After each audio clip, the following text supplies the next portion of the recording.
Hello friends, मैं doctor A के सिन्हा आनंद homeo clinic में आपका स्वागत है। आज बात करेंगे हम लोग एक आम बीमारी के बारे में जिसे अनिद्रा कहते हैं। किसी न किसी रूप में कुछ न कुछ लोग इससे प्रभावित होते हैं, कुछ लोग तो इससे उनका जीवन चर्चा ही बदल जाती है। इसी टॉपिक पर हम आज बात करेंगे कि इंसोम्निया अनिद्रा क्या है, यह कितने प्रकार की होती है, क्या यह जानलेवा है और इसके कारण क्या हैं, इससे बचाव क्या है और इसके कुछ होम्योपैथिक दवाओं के बारे में। इस वीडियो पर अगर आप नए हैं तो पूरा देखिएगा, स्किप मत करिएगा, क्योंकि मैं वीडियो के लास्ट में आपको बताऊंगा कि होम्योपैथिक दवा का कौन सी पोटेंसी आपको लानी है और कितनी मात्रा में आपको खानी है। इससे पहले आप चैनल पर नए हैं तो लाइक करें, शेयर करें और सब्सक्राइब करें, क्योंकि जितना वीडियो का आप शेयर करिएगा उतना ही लोगों को यह जानकारी मिलेगी और इस तरह की बीमारियों से वो बचेंगे। चलिए बात करते हैं अनिद्रा। आजकल अनिद्रा से कई लोग प्रभावित होते हैं और इसे अंग्रेजी में इंसोम्निया कहते हैं। यह एक नींद संबंधी विकार है और व्यक्ति को सोने में असुविधा होती है या फिर सोने के बाद जगते हैं तो उससे असहज महसूस होती है। इस बीमारी को हम दो तरह से बांटते हैं, एक एक्यूट केस और दूसरा क्रोनिक। एक्यूट केस में किसी खास कारण से एक दो दिन से ये बीमारी हो रही है तो ये कोई खास नहीं है, क्योंकि वो धीरे धीरे हमारी दिनचर्या में बदलाव के कारण हुआ है और यह 2-4 दिन से है ठीक हो जाती है। लेकिन अगर यह बीमारी क्रोनिक है और किसी खास वजह से है तो हमें इसे ट्रीटमेंट की ज़रूरत हो जाती है और बहुत लंबे समय से 2-4 साल से या 2-4 महीनों से यह बीमारी हमको होती है। चलिए बात कर लेते हैं कि यह बीमारी किस कारण से होती है। इनका मुख्य कारण तनाव और थकावट होती है, लेकिन कुछ और कारण है जिससे हमें इंसोम्निया की बीमारी होती है। हमें रोज़ रोज़ समय से सोने का टाइम जो है उसको बदलते रहते हैं, कभी 8 बजे सोते हैं, कभी 10 बजे सोते हैं, कभी 2 बजे सोते हैं। तो इस तरह से अगर टाइम बदलते रहते हैं सोने का तो मुझे अनिद्रा होती है। दोपहर में या दिन में कभी भी हम सो लेते हैं तो फिर हमें रात में नींद बढ़िया नहीं आती है, वो भी एक तरह के अनिद्रा का कारण है। सोते वक्त ज़्यादा देर तक मोबाइल या टेलीविज़न का उपयोग कर लेते हैं तो उससे भी हमको इंसोम्निया होने की शिकायत ज़्यादा होती है। अगर हम धूम्रपान ज़्यादा करते हैं तो हमें इंसोम्निया होती है। अगर हम नशीली पदार्थों का ज़्यादा मात्रा में सेवन करते हैं और दिन रात भोग विलास में पड़े रहते हैं तो मुझे अनिद्रा की बीमारी होने की संभावना ज़्यादा होती है। हम चिंता तनाव में ज़्यादा होते हैं या फिर हमारे शरीर में किसी प्रकार के मानसिक तनाव होता है तो हमें या कोई परेशानियाँ होती है शारीरिक तो हमें इंसोम्निया की शिकायत होती है। चलिए बात करते हैं कि इंसोम्निया होते वक्त क्या करें।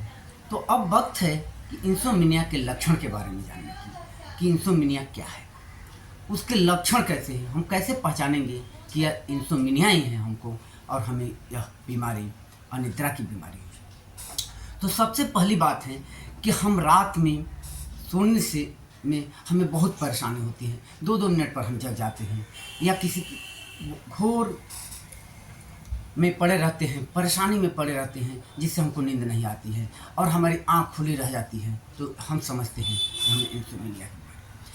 अगर हम सोने के बाद जगते हैं और सुबह हमें ताजगी महसूस नहीं होती है, लगता है मैं कितना थका मंदा हूँ, तो इस स्थिति को भी इस लक्षण के आधार पर हम समझते हैं कि हमें इंसोम्निया है। उसके बाद सुबह दिन भर थकावट, बेचैनी, चिड़चिड़ापन, ये सारी सिम्टम जब मिले तो हमें सोचना होगा और यह लक्षण इंसोम्निया का है। चलिए अब बात करते हैं कि इंसोम्निया अगर है तो क्या हम होम्योपैथ से इसका निजात पा सकते हैं। होम्योपैथ सरल, सहज और सुरक्षित इलाज है, इसमें किसी प्रकार की साइड इफ़ेक्ट नहीं होती और इसकी दवा को अगर प्रॉपर वे में लिया जाए तो हमें इंसोम्निया की बीमारी से सदा के लिए ठीक हो जाएगा। मैंने कुछ होम्योपैथिक दवाओं के बारे में डिस्कस करूंगा और इस वीडियो के लास्ट में बता दूंगा कि आपके लक्षण के आधार पर कौन जो दवा आपने सेट करे उस दवा को कितनी पोटेंशियल में लानी है और कितने मात्रा में आपको खाना है। पहली दवा है अर्निका। अगर हमें शारीरिक रूप से अधिक परिश्रम करना पड़ा हो, किसी परिश्रम के कारण, शारीरिक परिश्रम के कारण हमें इंसोमिनिया की शिकायत हो गई है, तो हमें अर्निका लेना चाहिए। अगर भय, चिंता, दुख, समय, मृत्यु का भय, अगर इस तरह के डर से हमें इंसोमिनिया हुआ है तो हमें एकोनाइट लेना चाहिए। तीसरी दवा है आर्सेनिक अल्वा। रात को सो नहीं पाते, बेचैन हो जाते हैं, बुरे बुरे सपने देखते हैं, तो इस तरह के लक्षण मिलते हैं तो हम आर्सेनिक अल्वा लेते हैं। कैमोमिला, बच्चों में अगर नींद नहीं आती है, चिड़चिड़ा हो जाता है, किसी भी सामान को उठा फेंकता है, तो इस तरह के बच्चे को हम कैमोमिला देते हैं, बच्चे ठीक हो जाते हैं। इग्नेशिया, तनाव हो, थकान हो, दुख हो, भावनात्मक दुख हो, किसी कारणवश मेरे किसी निज सगे संबंधी, किसी खास मित्र फ्रेंड के साथ कोई अनहोनी हो जाए और इसके कारण मेरे ऊपर अनिद्रा की बीमारी पैदा हो जाए, तो हम इस स्थिति में इग्नेशिया लेते हैं। उसकी अगली दवा है कोकुलस इंडिकस। थकावट होता है, तनाव होता है, काम करते करते थक जाते हैं, दिन रात काम में लगे रहते हैं, हमको इच्छा होती है कि हम हमेशा काम करते रहें, तो इस तरह की बीमारी कारणों से अगर हमें इंसोमिनिया की बीमारी होती है तो हमें कोकुलस इंडिकस लेना चाहिए। नक्स एक ऐसी दवा है जो तेज रोशनी, तेज गंध, तेज आवाज़ से हमें इंसोमिनिया की बीमारी हो जाती है, तो हम नक्स भूमिका लेते हैं। कालीफास, चिड़चिड़ापन रहेगा, अनिद्रा रहेगी, थकान रहेगा, बेचैन हो जाएंगे, तो हम कालीफास बायोकेमिक दवा 6x में 4 गोली दिन में 3 बार लेंगे, बीमारी ठीक हो जाएगी। अगली दवा है साइलेशिया। हम किसी बात को सहन नहीं कर पाते हैं, वो ख्याल मेरे दिमाग में बार बार उठते रहता है, काम शुरू करने से पहले ही डर जाते हैं कि हम जो काम करने जा रहे हैं वो सफल नहीं होगा, हम परेशान हो जाएंगे, और इस तरह की अगर कोई दिक्कत होती है तो उसमें हम साइलेशिया 200 नंबर दिन में 1 बार 2 बूंद लेते हैं, कुछ दिनों तक बीमारी ठीक हो जाती है। अब बात कर लेते हैं कि जितने मैंने दवाओं के बारे में जिक्र किया है वो सारी दवा आपको 30 नंबर की लानी है, और जो लक्षण आप में मिले, ये नहीं कि सारी दवा आपको खानी है, जो लक्षण आपको मिले उस लक्षण के हिसाब से 30 नंबर की दवा 1 बूंद दिन में 2 या 3 बार लें, बीमारी जड़ से ठीक हो जाएगी। यह वीडियो जानकारी के लिए है।